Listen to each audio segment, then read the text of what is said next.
تفسیر سنتے ہیں، ہم بار بار سنتے رہتے ہیں، ہر فاتحہ خانی میں بھی سنتے ہیں یہ آیت کریمہ وما ارسلناک الا رحمۃ للعالمین، ہمارے پیارے نبی تمام جہانوں کے لیے رحمت بنا کر بھیجے گئے ہیں۔ اب اس کی کچھ تفسیر ہم سنتے ہیں، غور سے سنیں۔ تفسیر صراط الجنان میں ہے، تاجدار رسالت شہنشاہ نبوت صلی اللہ علیہ وسلم نبیوں، رسولوں اور فرشتوں کے لیے رحمت ہے، دین و دنیا میں رحمت ہیں، جنوں اور انسانوں کے لیے رحمت ہیں، ایمان والے اور بغیر ایمان والے کے لیے رحمت ہیں۔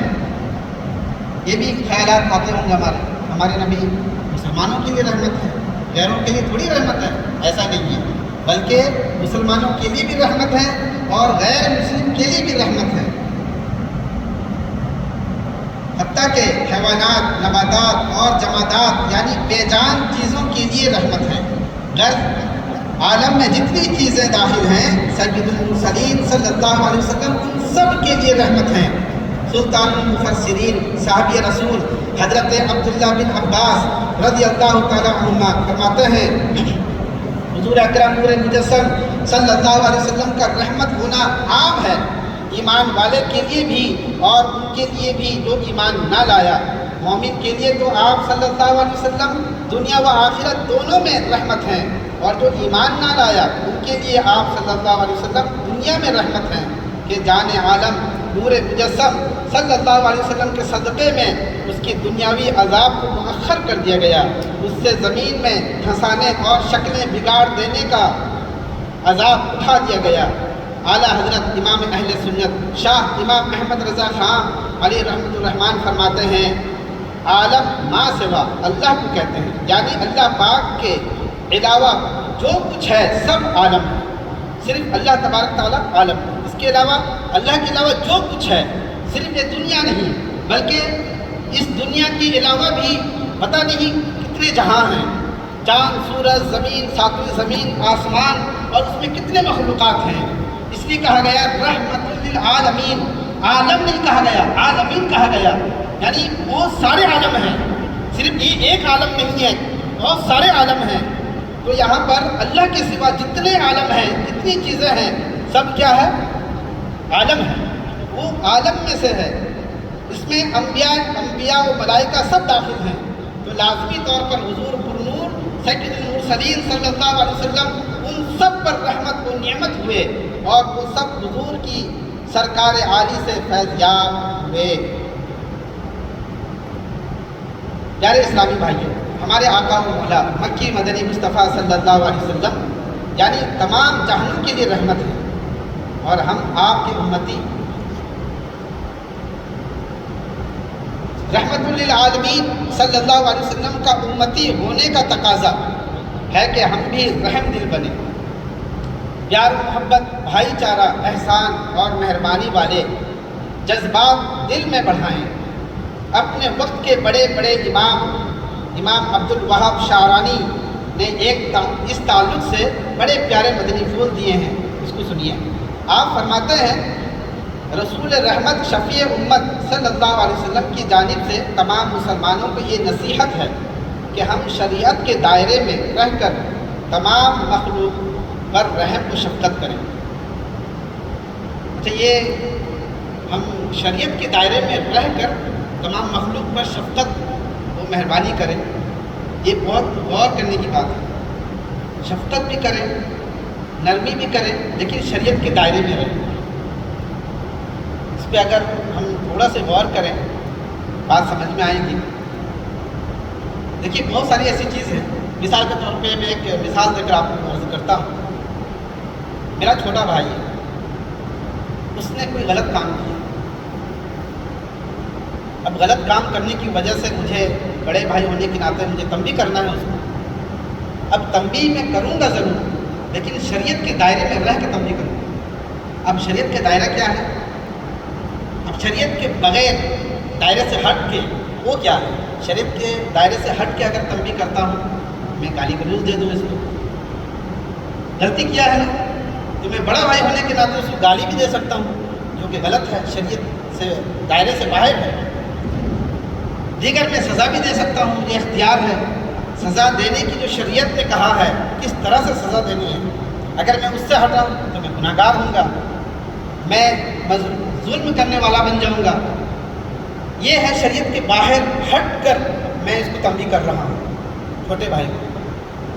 اس طرح سے ہم اپنے معاشرے میں دیکھیں اس طرح کے کام ہوتے ہیں۔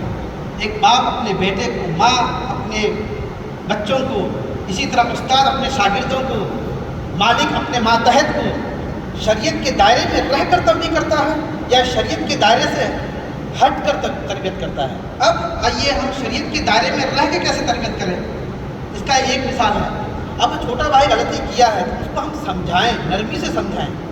اب یاد رکھیے، اگر ہم نرمی سے، شفقت سے اس کے پیٹھ پہ ہاتھ تھپک کر سمجھائیں گے کہ پیارے بھائی یہ جو آپ کیے غلط ہے، اس کو نہیں کرنا ہے، تو یقیناً آپ خود سمجھیں وہ آپ سے محبت کرے گا یا نہیں کرے گا۔ کہ میں اتنی بڑی غلطی کیا لیکن میرے بھائی نے مجھے سمجھایا، میرے پیٹ میں ہاتھ پھیرتے ہوئے مجھے شفقت دیا، تو میں دوبارہ یہ کام نہیں کروں گا۔ یہ تو نیت بھی کرے گا، ساتھ میں وہ آپ کا محب بن جائے گا، آپ سے محبت اس کی جو دل میں اور بڑھ جائے گی۔ لیکن وہیں پر اگر آپ مار پیٹ کے گالی گلوز دے کر آپ تربیت کریں گے تو آپ کو چاہے گا نہیں، دل میں آپ کو گالی دے گا۔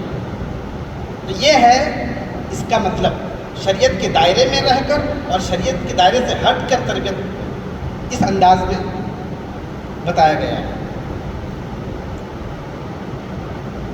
یعنی کوئی بھی چیز ہو، انسان ہو، جانور ہو، بھیڑ بکری، ننھی چونٹیاں، مکھی، پرندے، غرض تمام مخلوقات پر رحم کرنا، اس پر شفقت کرنا، یہ پیارے نبی رسول ہاشمی صلی اللہ علیہ وسلم کی ہر مسلمان کے لیے نصیحت ہے۔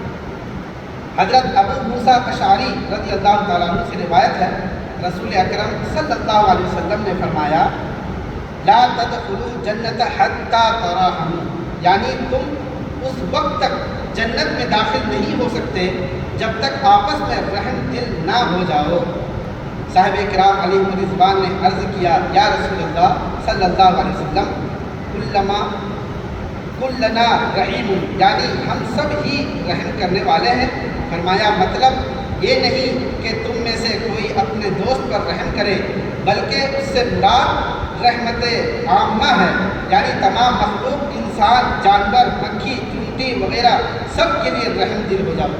اس سے مراد بات سمجھ میں آئی؟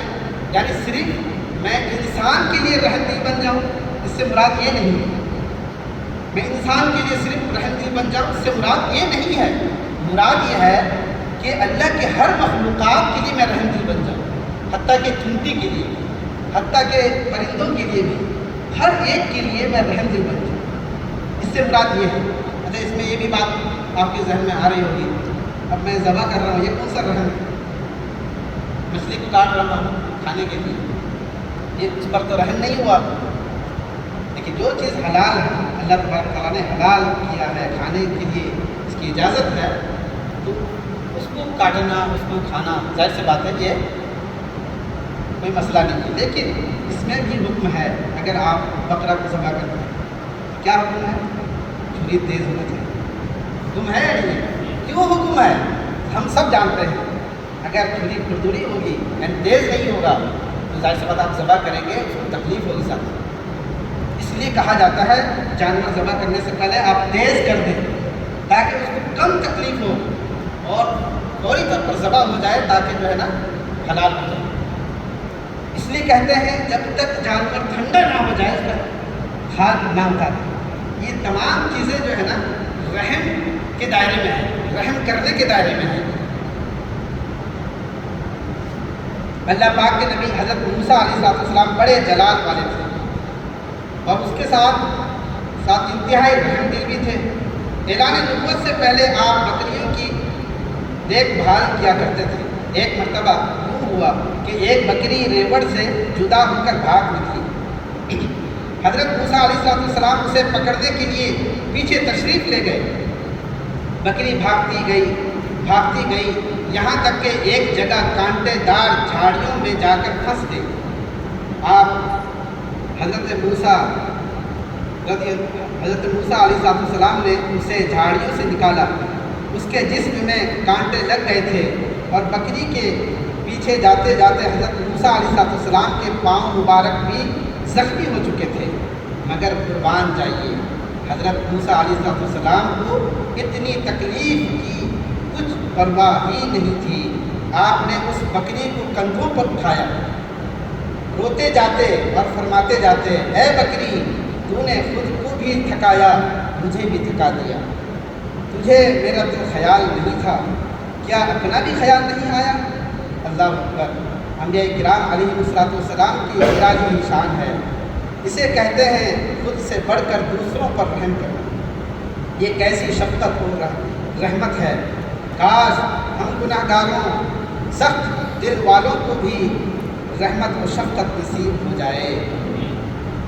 حضرت علی خواص رحمۃ اللہ علیہ بہت بڑے ولی کامل ہوئے ہیں۔ آپ کے گھر میں کتنی پیاری بات ہے، آپ کے گھر میں چنڈیاں نظر نہیں آتی تھیں، اس کی کیا وجہ ہے؟ آپ کا مبارک انداز تھا کہ آپ اپنے گھر میں چھوٹے چھوٹے سوراخوں کے سامنے کھانا اور روٹیوں کے ٹکڑے رکھا کرتے تھے اور فرماتے تھے چونٹی جب بھوکی ہوتی ہے تو مجبوراً رزق کی تلاش میں اپنے بل سے باہر نکلتی ہے، پھر کبھی کسی کے پاؤں تلے آتی ہے یا کوئی جانور اسے روند ڈالتا ہے، یوں بیچاری موت کے گھاٹ اتر جاتی ہے۔ میں پہلے سے چونٹیوں کے سوراخ پر روٹی وغیرہ رکھ دیتا ہوں تاکہ انہیں باہر نکلنے کی ضرورت پیش نہ آئے، ان کے گھر ہی میں انہیں کھانا ملے، نہ یہ باہر نکلیں نہ خود کو خطرے میں ڈالیں۔ ماشاء اللہ، کتنی پیاری بات۔